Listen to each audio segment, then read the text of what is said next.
Hello, hi everyone. Thank you for joining. Welcome to Conversations with Bookie. Thank you, thank you, thank you, thank you. Today we're going to be talking about living in diaspora and successfully running a poultry farm in Nigeria. Okay, can I just check that you can hear me, please? Um, right. Yes, so thank you. Appreciate your time. And as you come in, please share, and invite people to watch this exciting episode of Conversations with Bookie. When I put up the invite, someone said, no, it's not possible. You can't be in diaspora and run a poultry farm successfully in Nigeria. Hi, Tora, thank you for joining. But you know what? Yes, you can, because my guest does it, and she does it successfully. Okay, so hopefully we would all learn one or two things from her this evening. Thank you, Jacqueline, for joining. Appreciate your time. And happy Sunday. I hope it's not too late to wish a happy Sunday. I mean, I've had a brilliant Sunday. I went for my walk in the morning and I just lazed around the rest of the day, and then it was time to dress up for the show. So I do not take your time for granted, and I say thank you for joining, and I really, really appreciate you. And please share and invite people to watch. Adetokunbo saying thank you for joining. Judith Anthony Quento, thank you for joining. Right, COVID-19 is still very much around, and I'm hoping that we all are staying safe and observing government guidelines where we are, and that we're reaching out to friends and family, and we're also self-caring for ourselves, that we're doing our bit for humanity. Right, so tonight, I've got Lape. She is the COO of Amit Foods Nigeria Limited. I'm going to bring her into the studio. Thank you, Jacqueline. God bless you too. I'm going to bring her into the studio. And please drop your comments, your questions for her. She knows what she's doing. And let me just bring her in. Yeah. Hello, Lape. Hello, good evening. Good evening, Can't everyone. hear you. Hello. Good evening. Yes. Good Can evening. you Good hear me now? evening. I can hear Good you evening, now. everyone. Okay, can all Yes, the there's a delay, but I can hear you. Okay. So I'm just going to give some seconds after you before I talk so that I Okay. don't interfere. Okay, that's fine. So good evening, everyone. Bookie, thank you for All the right. So privilege thank you to for bring joining. me to the group. All right. Thank you, Patricia. Thank you for joining. Okay. So if you're on YouTube, I'm sorry that I will, it's not going to be interactive because it's also broadcasting to YouTube. But on Facebook, please drop your comments and your questions for Lape. She's here to, help us out with questions as well. I've known Lape for 30 plus years, from secondary school days. She's one of those women that know what they want. Strong, that's the word I'm going to use for her.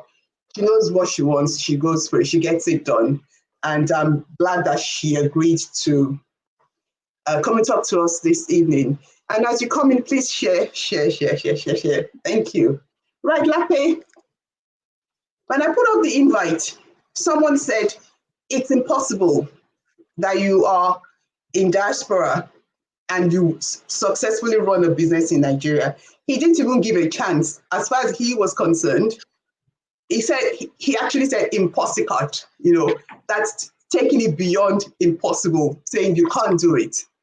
But you do it, okay? And my first question is, why business in Nigeria, even though you live abroad? So first of all, I know that we are all aware of the challenges that Nigeria is facing, and there's quite a lot of challenges in Nigeria. And most of the news that we hear in diaspora, especially if it's been a while that you have been to Nigeria, mostly is all about negative news. But one key thing that you can never take away from that country is the advantage of the population in Nigeria, with over 200 million population. the opportunity is embedded in those challenges that Nigeria is facing. And the way I looked at it, for every problem that Nigeria is facing is actually an opportunity for somebody who is entrepreneurial, that has entrepreneurial mindsets. So for me, I'm conversant with Nigeria, even though I've relocated to UK since 2006, but I'm always in touch with my friends in Nigeria. I read Nigerian news. I'm interested in going in what is happening in Nigeria because I know that there are opportunities in Nigeria, especially because of that population advantage that we have as a nation. And every time I'm reading Nigerian news, looking at the problem, I'm thinking, how can we provide solution to this problem? For me, the essence of us coming abroad is, and I know not everybody will buy into this, is that you look at what you have gained here and how can you apply it to be able to solve Nigerian problem. So from my own entrepreneurial mindset, is about looking at the problem in Nigeria and how do we solve it. And one of the problems that we have as a nation is the food security. How do we feed our country population? Even prior to Buhari government, closing the borders, there were a lot of importation. When you look at the poultry industry, for instance, while I used to live in Nigeria, I go to Ijora to buy in bulk for my house and my in-laws. And you notice that most of these products are actually coming from Cotonou and Benin Republic. So what about if we are able to make this product by ourselves in the country? And once you make it a good standard, the population will buy it. So there's immense opportunity in Nigeria, and I never give up in Nigeria because I see it as it's only in Nigeria that you can start a business in a year and turn profits. That is the truth. It is only in Nigeria that you can start a business within a year and turn profit. And I'm talking from experience. I mean, I still work in financial services industry. I have over 20 something years working in financial services industry. So I understand the economic dynamics of the Nigerian government and the United Kingdom and the corporate America. So it's only in Nigeria that you can start a company and turn profits within a year. So that is why. And of course, we have the advantage of that dual citizenship. So it's not just for us to carry the green passport and the red passport. What can we do with it? How can it serve us? So yeah, that is why I invested in Nigeria. Thank you. Does that answer my question? Thank you, Lape. And I'm happy you said about starting and turning over, and making profits, because what you said to me was you've been running since 2017. And in that time, you have managed to double the number of birds that you have. So that tells me that it's not just possible, but it's very possible. It is possible, and it is also profitable. And I'm not going to lie, we have to say it as it is. We started with a 10,000 capacity pen house, and I will talk more about what is pen house and all that. That is a place where you house the birds. Though we have 10,000 capacity, but we actually put 5,000 at the initial stage. But 6 months after we put 5,000, we were able to complete with 6,000 to make it 11,000 within 6 months. And initially, before we started, I was thinking, are we going to do the marketing? Are we going to get cars, bus? Are we going to reach the customers and all that? And my mentor then told me that we do not need any marketing, that those that buy in bulk, they will locate us, they will look for us. And true to his word, just before we kickstart operation, the customers started coming that they heard that there's a poultry that's about to start here, and they were registering their name. So not one day of marketing. We do not have any car to do any marketing. They come there with their own transport. They buy the goods, they go sell, and they return daily. The only transportation we have, which can serve as our staff pool, is a bike. And that bike is for the staffs, when they want to buy like diesel or petrol, or they want to carry themselves out of the farm, because a farm is always located in a remote place. So they use it as a form of transportation. And then that was 2017. And this year, we were able to kickstart our second 11,000 capacity. So that makes our capacity to be 22,000 beds. Brilliant. Can I ask then, why poultry farming, or everything else that you could do or you could venture into? Actually, as I said, there's a lot of challenges in Nigeria. There are a lot of problems that needs to be solved. Being somebody who lives in diaspora, I always believe that, and I'm sure some of us on the platform must have heard people say, "Oh, you come home and come and do this. This is good." They will make it sound so good and nice with you. And then when you go there, you do something, and then some people have actually regretted their action and had to come back, to UK or US or Canada empty-handed. But for me, before we venture into it, I needed somebody who has been doing it, who is successful in it, who has integrity of character and trust, and who is willing to take us by the hand and show us the true process of how things are done. And I was fortunate to have that person in the form of an uncle of mine who used to be the former financial controller of Nigerian Brewery. And when he resigned in Nigerian Brewery, he went into poultry business. And he's been doing it for over 2 decades. So we were lucky to leverage on his knowledge, mentored us to do. We had to pay him because obviously his time is very valuable, and we will be using his valuable time. So we had to pay for that service of mentorship and consultancy. But hey, it was worth it, because I wanted to really understand the nitty-gritty of the business, especially since I know that I live abroad. I need to understand how that business is run. So before the staff tells me anything, I already know what is happening. So that was why we went. And the very first thing I asked him to do was to do a feasibility study of how he runs the poultry. So he did presented a 54 pages document for us. That's me and my husband. And I went through that document one by one to read it. And of course, the feasibility study talks about the challenges, the profitability, the ROI, which is the return on investment, the payback period, that is how long will it take us to recoup back our investment and all that. So after studying that, and then with his knowledge, integrity, because is a person who is very, very high in integrity and ethics of character. So I knew that it was the good, right thing for us to go to. And then one other thing I knew was that his 5 kids have actually, 3 were in UK that came for their undergrad and masters, and the 2 were in US, and I knew that he actually sponsored them from the returns from this business.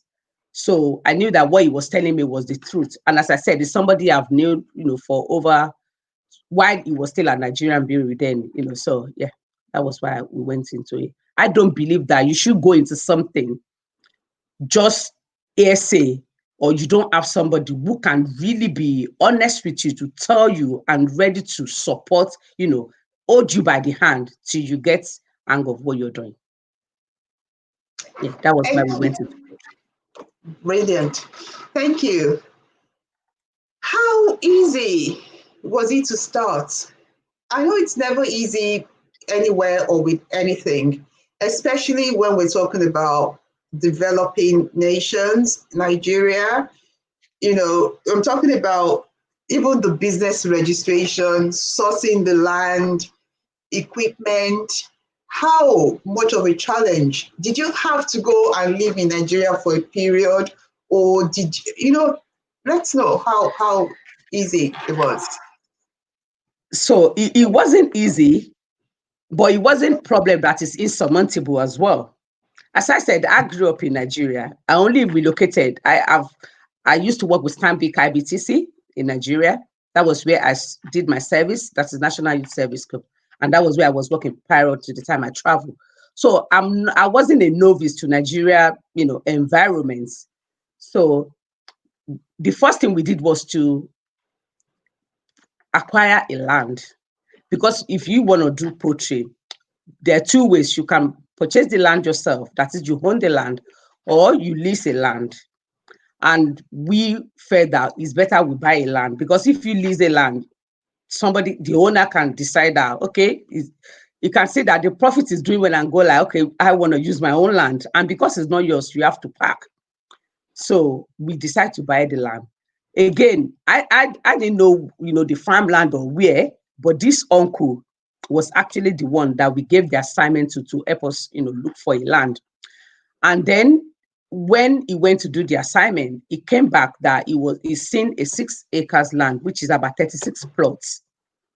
And we told him there that that is too much, that we don't need up to that.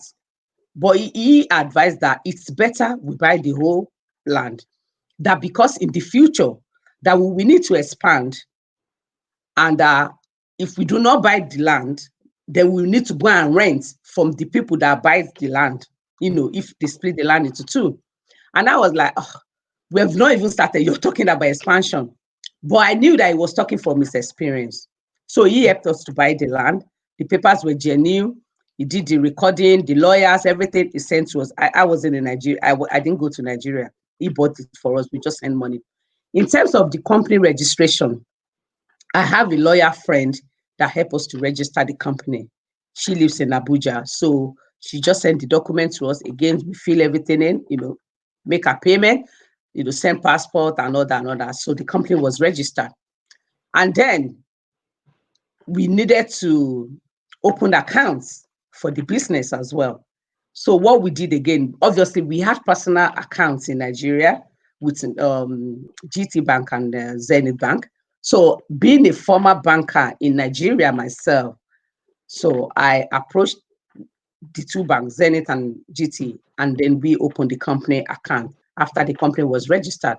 And then they collected the reference and everything. So to be honest, it wasn't that bad. It wasn't that bad. We asked people, because you make use of your network and your contacts. So we were able to do those three, which were the key things.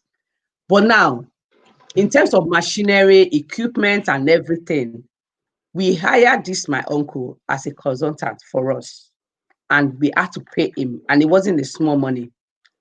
But it's better you pay values for the knowledge and expertise than you operate in ignorance. So he advised us on to import the machineries rather than buying locally. Of course, if you buy locally, it's cheaper.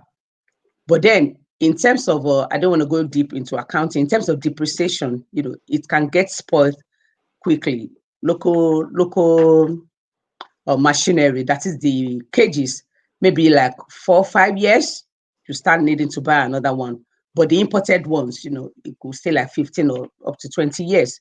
So he advised that we should import it, which is exactly what we did. So again, he arranged everything for us, but he carried us along and he sent us all the documents.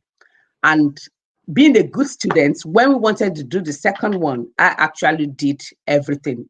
I did not involve him.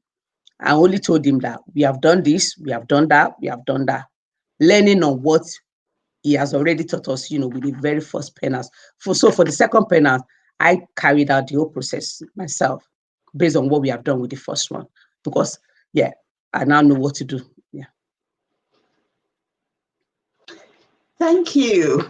So he was there more or less for you, okay? And you paid him, and it's important to have a mentor or a consultant, someone with integrity to manage or to guide at the beginning while you also learn the trade.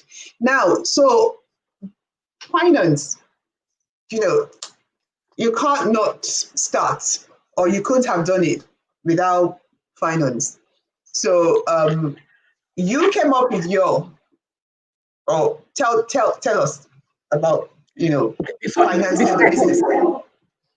Yeah, before I go into the finance, in terms of the consultancy and the mentorship, even if you're in Nigeria, even if I were living in Nigeria, because I'm an accountant, I've always worked in financial services all my life. So I knew nothing about poultry. So even if I were living in Nigeria, I would still have leveraged on that expertise knowledge. One of my mentors used to say that if you go into something with a casual knowledge, you will end up being a casualty. And for me, that is very profound. So whether I'm, diaspora or in Nigeria, I would have still leveraged on that expertise knowledge because I knew nothing about poultry or agri business.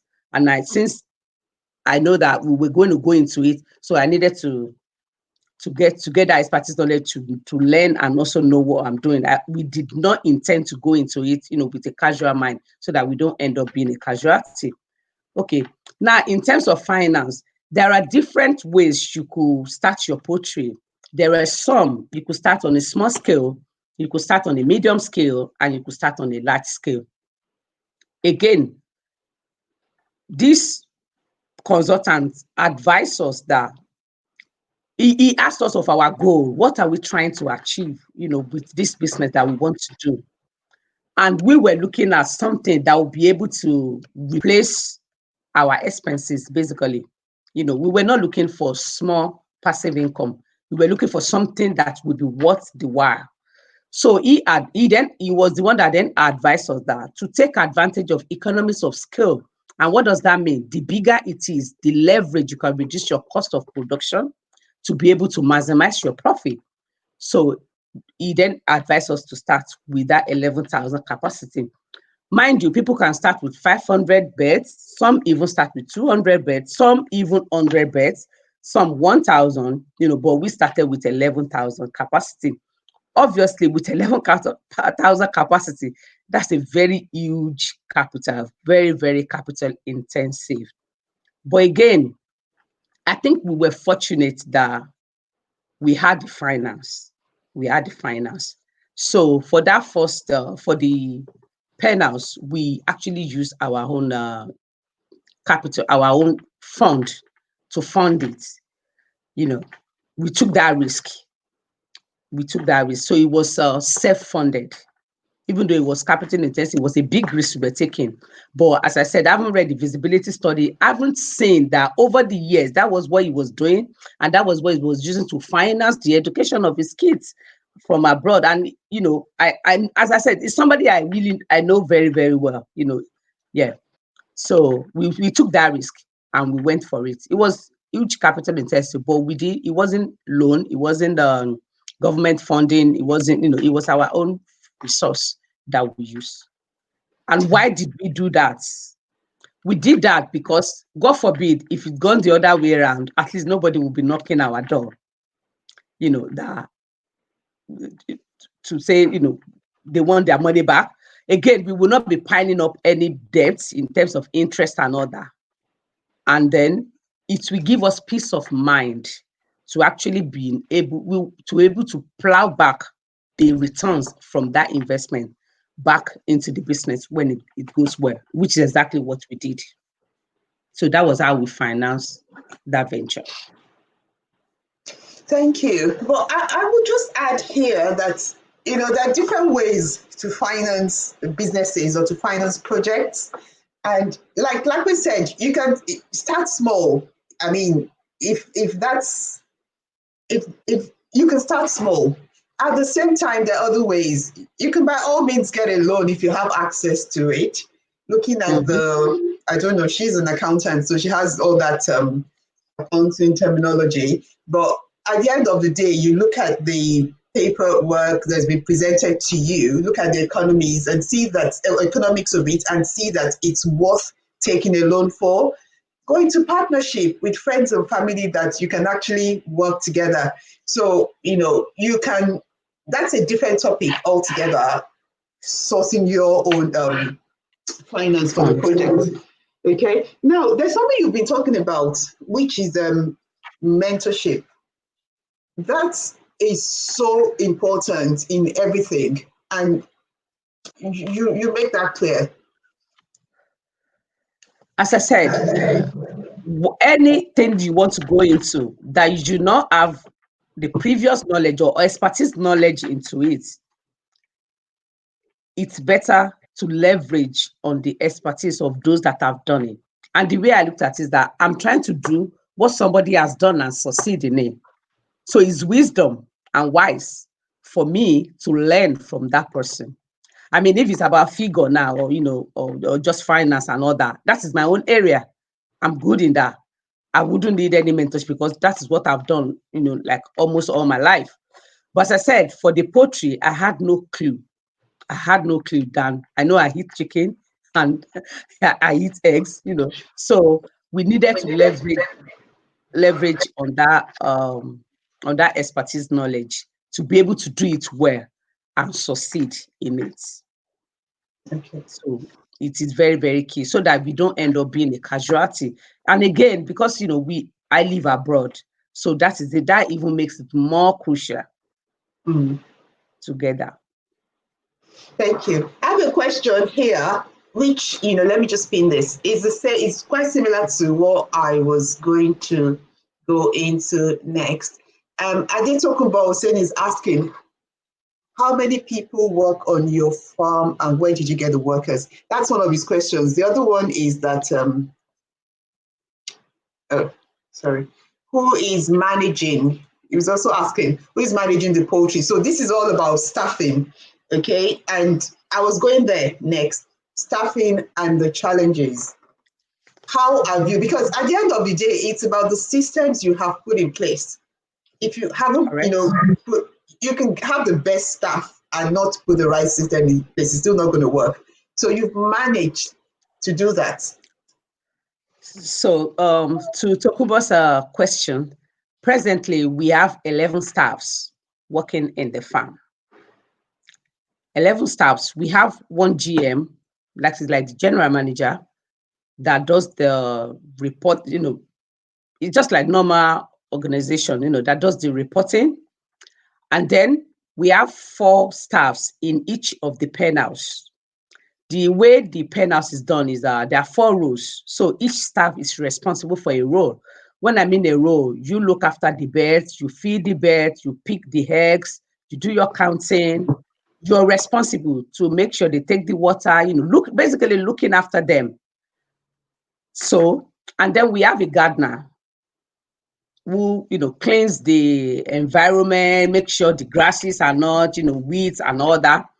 And we have a security man, a security that obviously when the staff's close, so this security person comes in to resume and stays there overnight till the staff comes in. And that was how we have that. Those are the 11 staffs that we have. So how did we recruit this staff? Actually, again, this consultant was part of the recruitment process. And one key thing that he advised us was that, and I'm very sorry to say this, he said he will not be interviewing Nigerians for, to recruit Nigerians. And I'm like, why? And he said that obviously because of thefts from his own past experience. So actually the total staff that we have, out of the 4 staff in the pen house, is only one Nigerian that is there. And even that Nigerian guy, he grew up in Cotonou. Others are Ghanaians. The gardener is a Nigerian. Obviously, that one just comes to court. He's got no business with the pen house. And the security man is a Nigerian. The GM is a Nigerian as well. So, but what I've found out with these Ghanaians is that I would say they're a lot more trustworthy, more committed than the average Nigerians. And the Pareto principle, which is like 80-20 rules. The 80%, if 20% of people are bad and they find themselves among the 80% that are good, there's the possibility it will rub off on them. So those are the staffs that we have. The Ghanaians, they're hardworking. My own parents, they were in Ghana for over 40 years. So, and I know the way they rate, Ghanaians. So and when they start to work, I do get what the consultant was saying, that it's preferable to hire those Ghanaians because they're committed staff. You could see the passion. They're willing for that business to succeed. And we've also put in a lot of system and process in place that actually guide against theft. So we will go to that system later. Yes. What's the And second question that Tokunbo asked? you've We answered talked it. about the staff. Okay. You answered that as well. He was asking about the manager. Now, Okay. the other thing for me is that we had a conversation before now, and you said that your staff turnover is actually very low. Yes. Or you haven't even had to. It's the same people that you. Since we started, when we started, the consultant seconded one of his own staff, to guide the new staff. These are our own staff, to guide them, how they will do things. And that one left after 6 months because he was just seconded it's just like you resume in an organization, they pair you up with an existing staff who put you through, that you shadow. And then once you're okay, you're fit, you hit the ground running. So you don't need to shadow anybody. But so far, we have not had any turnover. So apart from that consultant staff that went back to his boss company, since that 2017, we actually started in September 2017. We've not had any staff turnover. Yeah. Brilliant. Thank you. If you're just joining, this is Lakpe. She's the Chief Operating Officer of Amit Foods Limited, and she successfully runs a poultry farm in Nigeria, even though she doesn't live in Nigeria. So I'm just asking that you please share this again if you haven't, especially for those of us that live in diaspora and wish or want to go back, to Africa and start something, or whether we want, even if you live in Africa or if you live in Nigeria, like she said earlier, you still want to learn, to put the right systems in place and make sure that you're working with the right people. So please share if you haven't, just invite people to watch. And if you're going to be watching later on as well, please share. And this is about education. This is about support. This is about, imparting knowledge on ourselves. It's nothing else. Let's just, learn from each other so that we don't make mistakes and we can see that these things that we think are not possible, they actually are possible. Okay. Now, my next question is about the systems you've put in place to actually manage. I know, we had that conversation again before today, but please tell us, what is it that you've put in place that, that you can actually go to sleep at night knowing that, everything should be fine? Thank you, Buki. So one of the systems that I put in place, which even the consultant has to adopt when we started it, was first of all, the consultant, all his farms, they were bringing in cash. That is the customers. They bring the cash to the farm. The staffs collect the cash for 2-3 days, then they take it to the bank bank. So I told them, I said, I do not want any cash transaction in that farm. And they were like, no, it's not possible. And I'm like, why will it not be possible? We have a bank, is there any bank nearby? We have GT Bank nearby that we've got an account. All they need is to go there, make their payment before coming. So they were all like, I don't think it will be possible that this will turn away the customers. So I said, and I see that we don't have leftover, as in once we produce, they're ready to, to just come and carry.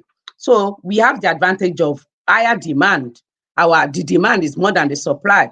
So I told them, tell all the staffs, all the customers, if you don't go to the bank to go and make payment, do not bother coming to the farm because we don't want to deal in cash. And lo and behold, all the customers, they were going to the bank to make their payment. Once they go to the bank to make payment, we, as in myself and my husband, we receive the email alerts here in UK. The GM received the text alerts, and then the customers goes to the farm with their teller. So prior to the customer even getting to the farm, I've already seen who has paid into the account. So we don't deal in cash. There's no cash transaction. You go to the bank, make your payment, then come and collect your goods. Another thing we put in place is we do not do retail selling. So you can't come to our farm. We produce about 3,000 to now we produce about 3,400. At the peak period, we can produce up to 3,800, as in 3,800 per week. So our week starts Sunday to Saturday. That is like today is the beginning of a fresh day. And what we did is that I got the name of all the customers. So I paired all the customers into different days of the week. So let's say for Monday, we have 3 particular customers that comes to collect goods. So if you're not a Monday customer, you do not come to the farm to say you want to come and collect any goods. Even if you go and pay, you have to come on your allocated day to come and collect the goods. So all the customers, they know the days they're meant to come to the farm from Sunday to Saturday to come and collect goods. So you cannot collect goods on Monday and then get yourself down to the farm on Thursday that you are finished selling. No, because that is you coming to collect another customer's goods. Another thing that we did is as each of those customers comes in, I have the list, the names of all our customers. Obviously, the power of repetition. As you see them, I even make calls to them from here just to find out how they're doing, say hello to them. They don't know me by face, but they know that there's one Mrs. Adeoti who owns the farm that they speak to. So I do speak to our customers as well. So they make that payment, they go to the farm to collect their goods. Another process that we set in place is that, as I said, we don't sell retail. You cannot come to the farm and say you want to buy 5 crates. No. The minimum we sell is 50 crates. And that 50 crates is actually just for, I think, about 3 customers. We sell from 100 to 200 to 400 to 300 crates. So we actually sell in bulk. So because we sell in bulk, it is easy to calculate rather than, selling one crate, 2 crates, 1.5 crate and all that. Another thing that we did, and this comes with experience and expertise as you get to know the business. There are different variations that make up the running of a poultry. That is to say, the feeding elements, that is your most expenses in running poultry, the feed that you feed the birds. However, with experience, you will understand the ages of those birds, what number of feeds that they eat, as in terms of the grams, according to their age. You will understand the number of produce, that is your productivity, the number of eggs they're meant to be laying at what age at a particular time. So all this comes with experience. And I'm just going to use the first pennels as an example now. So the first pennels, they're 52 weeks old. At 52 weeks old, they're eating 115 grams feed per day. We have 11,000 birds. Obviously, there will be mortality, as the circle, the birds are run in circle. That is a circle of 22 months in roughly like 2 years. Then you sell off those birds because they will stop laying, they've grown old, then you get in another fresh birds in. So we multiply and calculate the number of the feeds for the birds. So from here, I made the payment to the feed company. We buy our feeds from Olam, which is one of the biggest feed company in Nigeria. They actually went, I think, from India to Nigeria to set up. So they're quite a big company. So I pay for that. I was the one that contacted them, that had relationship with them. So all my staffs, all they know is that twice a month, there's a truck of 600 bags of feed that comes to be delivered into the farm. So I made the payment, they just received the supply. Another element of poultry running is the medicine. Again, I had the relationship with the pharmaceutical company that we're using. I made the payment from here. There's a set of drugs that birds takes every month. There's another one that they take every 13 weeks. So as I said, with experience, you get familiar with this medicine. So we pay the pharmaceutical company, they send their vets to go and deliver the medicine and administer those medicine for the vets. So it's all about process, system that has been put in place. The only time that the staffs have contact with cash, it is what we call petty cash. And petty cash is, they want to buy diesel, the gardener's cutlass is not sharpening well, or the tractor, all those little things. And they get 10,000 naira every week. So in a month, that is about 40K. And honestly, with the turnover that we're doing, even if they end up spending, 20,000, 25,000, 20,000 is no big deal, to live for them. But they also actually, the GM submits accounts of how this fund is sent. So daily, I get reports daily from the farm.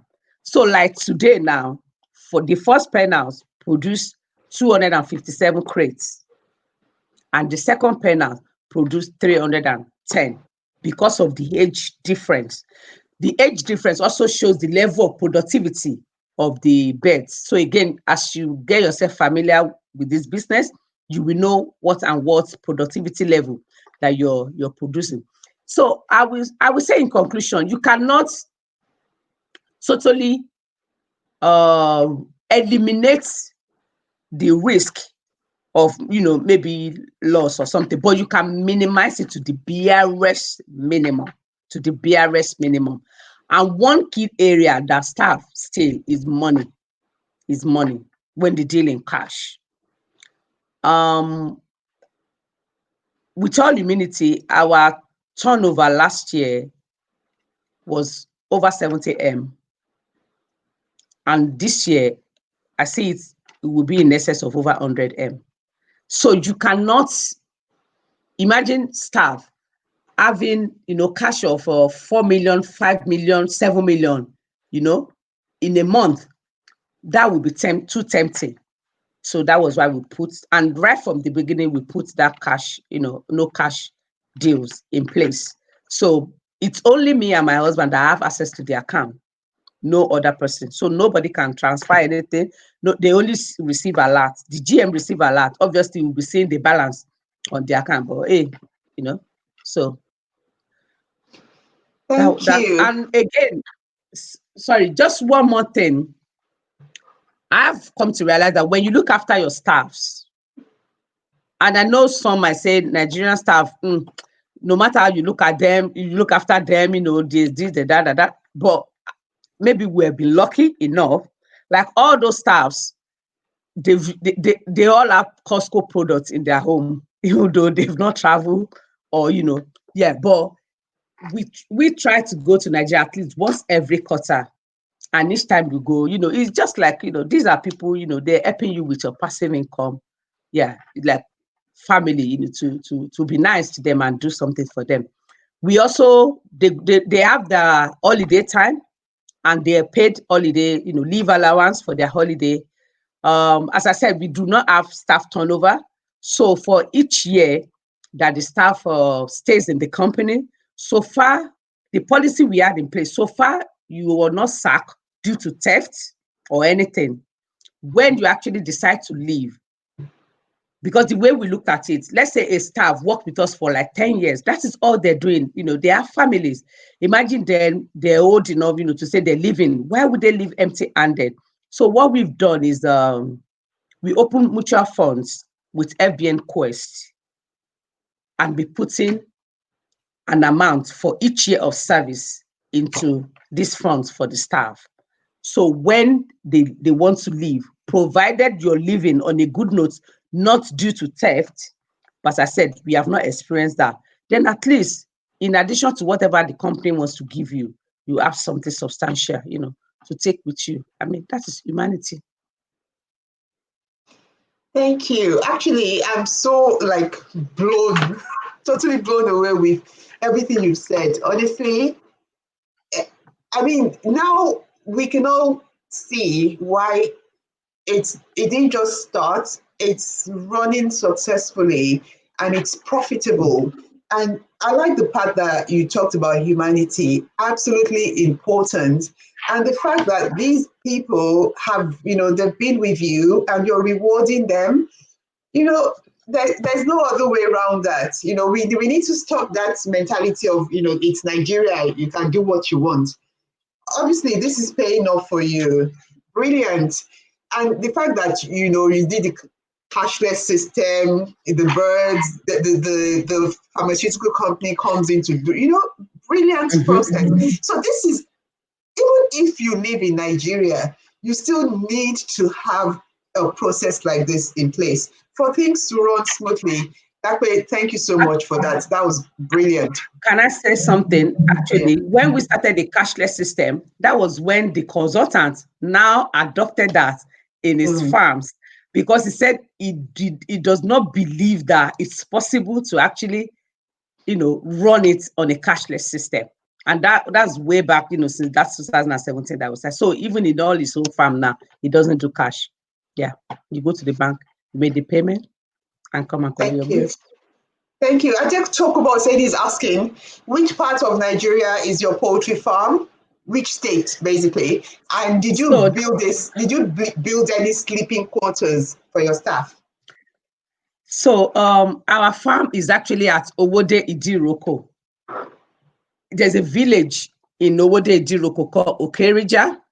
Yeah. So that is where our farm is. And secondly, we do not have sleeping quarters for our staff. And the reason is that we wanted to build the sleeping quarters. But again, as I said, I'm an accountant. So, I deal with figures. I told the GM to find out how much is actually the rent in the village. Some people have already built houses in the village that they live in Lagos. So we were able to find out that the rent, is cost versus benefit analysis. So the cost of renting actually lower than if we had decided to put structure in the farm. And from the village to the farm, the walking is just about 10 to 15, at most for any staff, is 20 minutes. So what we did is we encourage them to stay in the village, to rent, to stay in their own house there while they come and resume. And another advantage that we have is that because the poultry was actually the main, more or less like, I don't want to say industrialization that's come into the village. So the villagers, they looked at it like they have a sense of duty to actually protect that business. Like the security guard is one of the other, in the village that we hire. So he has his local, the local guns and all that. So he comes there, protects, and if he sees anybody that want to play any prank, with the ballet, they're ready to, they're protecting our interest.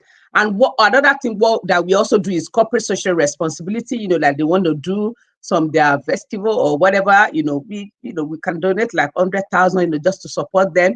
Or they want to do some community project. They reach your Amit Foods. We give them 50 or 60. And then some like December time, we just say they should buy some drinks for the ballet and is it shifts or what we call them, and give them eggs as well. So yeah, we have good relationship. So that is that. Right. Okay. So if you haven't shared, please share this. Honestly, I'm so blown away. What I can't believe, that it's all happening and you could think about it and you're not even on ground and you're making it happen.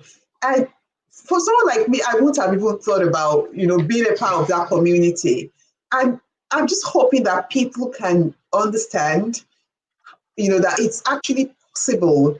And it's, like I said earlier, it's one of the reasons that I bring people to come and talk about, because a lot of us hear about things that you can do. But when people are actually doing these things and they are successful, we need to be speaking to them. And I'm glad that Lakwe is here and she's telling us, what she's telling us. And we should also realize that we can apply all this to other areas. It doesn't have to be poultry. It's just it's mind blowing for me that corporate responsibility, you're taking it to rural, one tiny hamlet somewhere in Ogun State that they won't have even imagined anything like that. Well done, and thank you. Right. Thank you. Uwara is asking about net profit. I'm sorry, Uwara, I don't think that's what we want to discuss here. If you're interested in consultancy, they actually offer that. Thank you, Judith. She said the power of a well thought out process. Right. As a large scale poultry farm, you can break even without meaning you can't break even. Okay, let's not go into that. Wholesale is better than retail. Yeah, brilliant. Okay, suggest an initial minimum.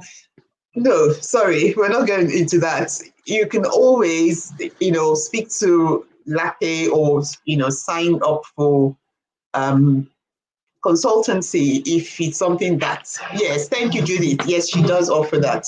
Okay, so now if we can quickly talk about your poultry, different kinds of poultry is either you're rearing the birds to sell or eggs. I know that, primarily you do eggs or you, what is poultry? So poultry is into, thank you, Buki. So poultry is into different forms, different types that you can go into. Some do broiler, that is within 6 weeks, or I think 6 to 8 weeks, they buy the little birds, they grow it, and then they sell it. But what we do layers. That is, we buy the DOC, which is called day old chicks. We don't actually buy it as day old because our pen house is for layer pen house. There are pens that takes care of the day old, okay? But the day old is actually called the brooding. That is, you take it from the day old, you nurture them, just like a small baby until they're 12 weeks old. Those 12 weeks old are called pole. That is point of lay. That is when you then move them into the layers pen. So what we do is we take the birds from 12 weeks old into our layers pen, and then we rear the birds till the last circle that we sell.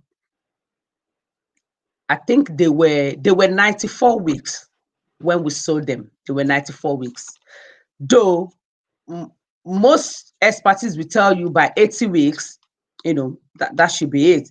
But if you're lucky, if they're still laying, they're still, turning profit, why do you want to get rid of them? So we did sell at over 90 weeks.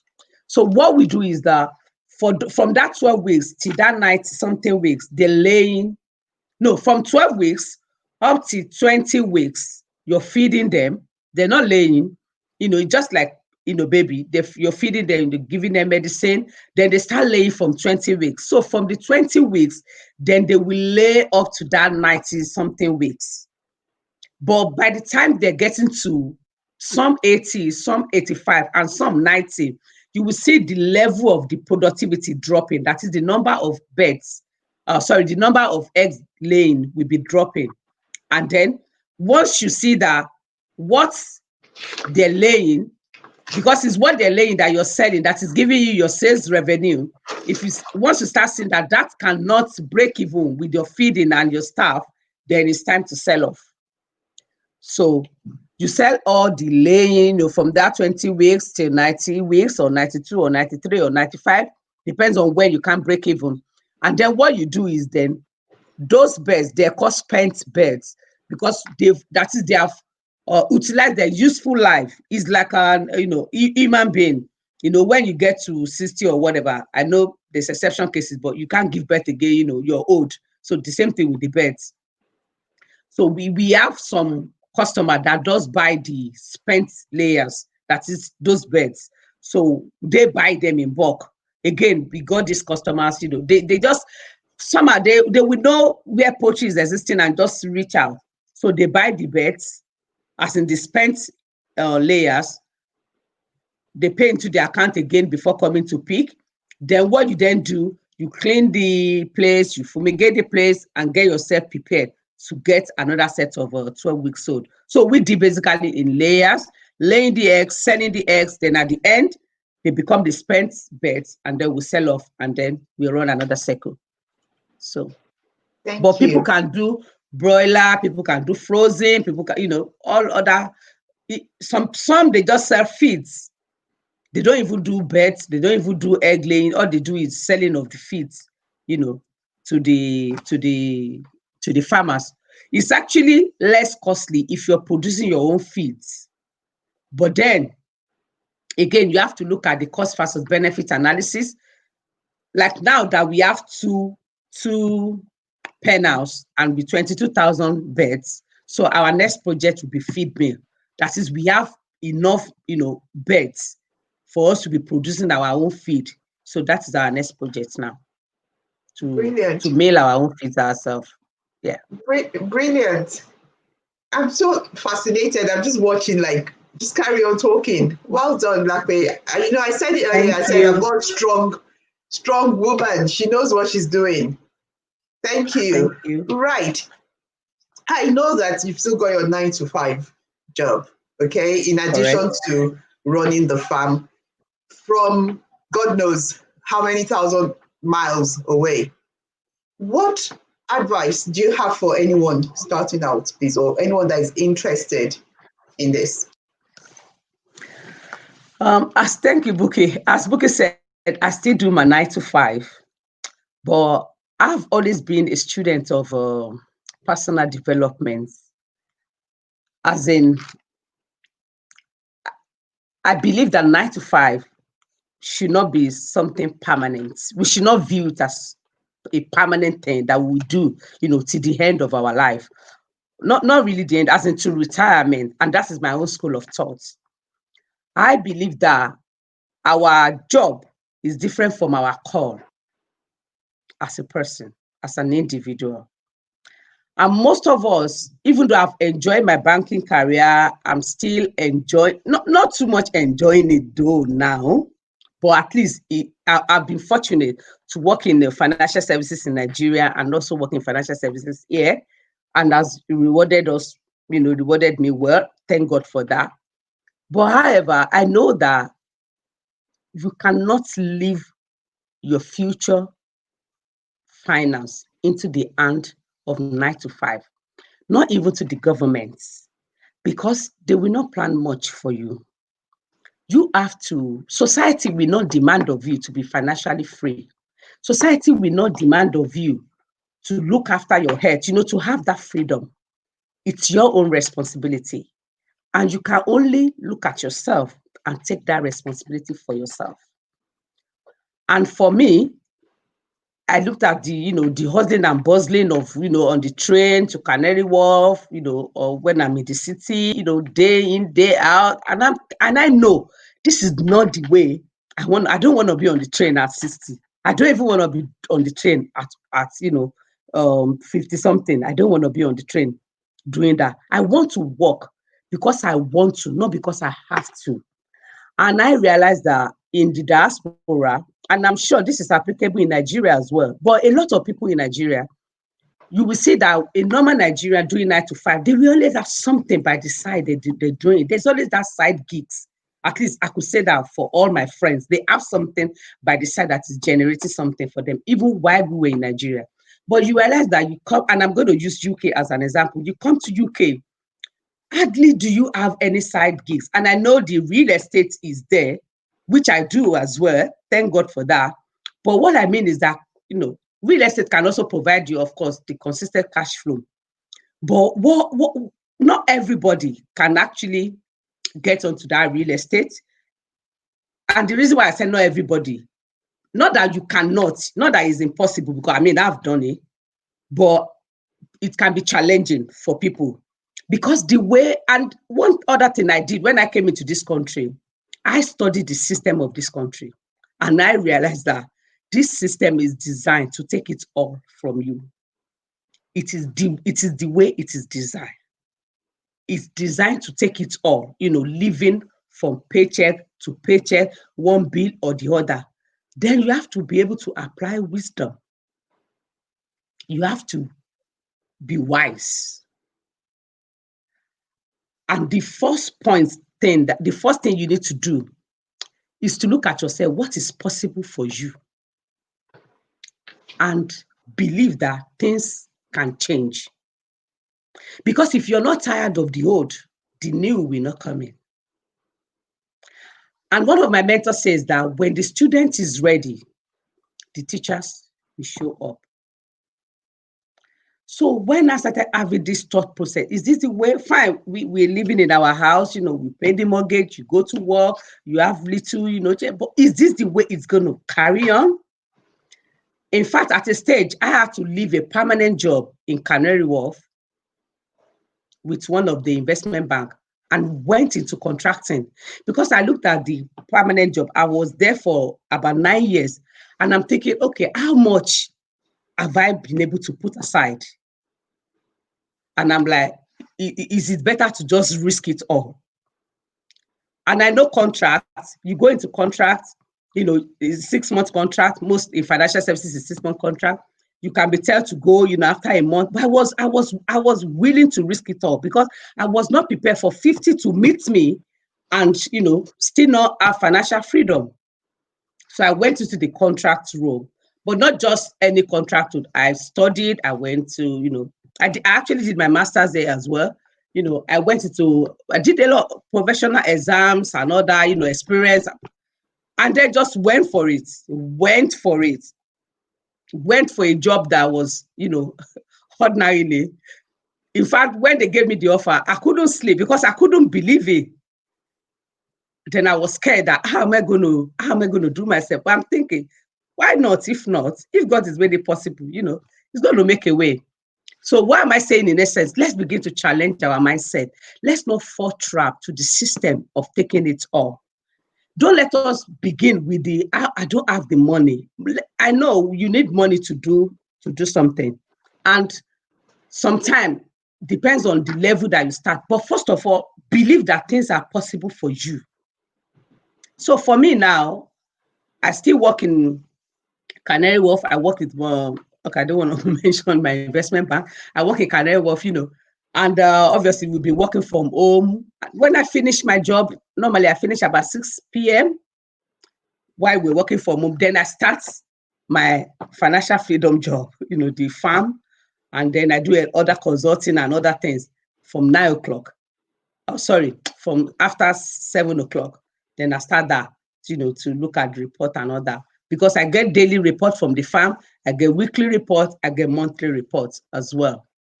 So, especially with this COVID that has happened, I kind of have, I'm not scared. Even when we had meeting 2 weeks ago that, okay, there might be some redundancy. And I told him, I said, I'm willing that please just put my name. And he came back and said, no, they're not saying they're putting your name. No, I said, no, it just, if you need to, please put my name. But he came back and said, no. And why was I able to do that? Because of the previous opportunity that one has been able to take advantage of. So let's believe that it's possible. Let's believe that it's possible. And then let's learn, let's read, let's quest for knowledge. Let's be a lifelong learner and then begin to take action, no matter how little. Let's start from where we are and we'll be amazed of, what will happen. Thank you, Lape. I'm just really conscious of time now. I always try to keep it within an hour, okay? But Yeah. Thank you. Honestly, you took us, there. And I really appreciate that, because we need that. We all need to know. We also need to realize that, it's beyond 9 to 5, okay? And there's, like you said, there's purpose that you want to live, there's passion, and there's 9 to 5, because for a lot of people, 9 to 5 is just to get money in. But it's beyond that. There are other things that we can venture into. Thank you for that. And very quickly, I know that you're in a position to offer consultancy services, but is there anything else you want to do? Do you have, for example, can people come and buy from you, or are you any form of marketing, or you like, I know we had this conversation, you can't even meet demand at the present time, but you can offer consultancy services? Yes, for now, to be honest, we cannot even meet the demands of the customers. We can't. We're rationing now. we're rationing for the customers because we got to satisfy all of them. So we cannot meet exactly the numbers that they want, because we see that because of the COVID, some farms have maybe shut down or something. So we see that a lot of customers are coming to us, and we can't meet the demands. And I've actually told them to increase the price from tomorrow. Brilliant. Thank you. Okay, so thank you very much. At the end In of terms it, of the consultants, in terms of the consultancy, I could share my knowledge, with people that are willing, if that is what they want to do. As I said, I didn't start out as in passionate, and I'm so passionate for birds and all that. No, I was just looking for streams of income. But obviously, when you go into something, you have to get yourself knowledgeable, to be able, so that you don't end up as a casualty. Yeah. And there's nothing wrong with leveraging from somebody who's done what you want to do.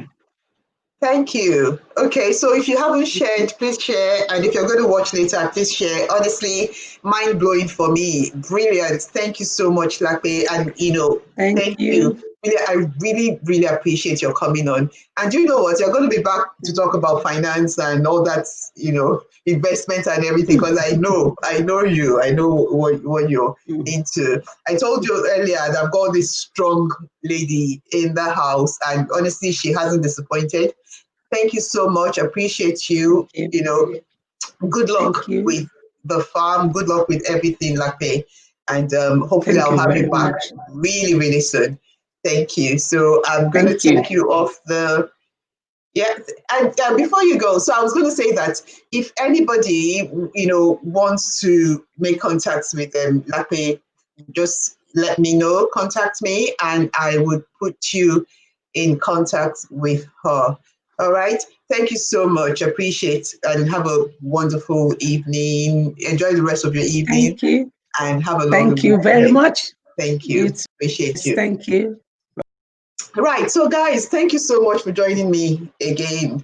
I've had another brilliant evening. It's getting more interactive. So, I'm enjoying it. I can't even lie.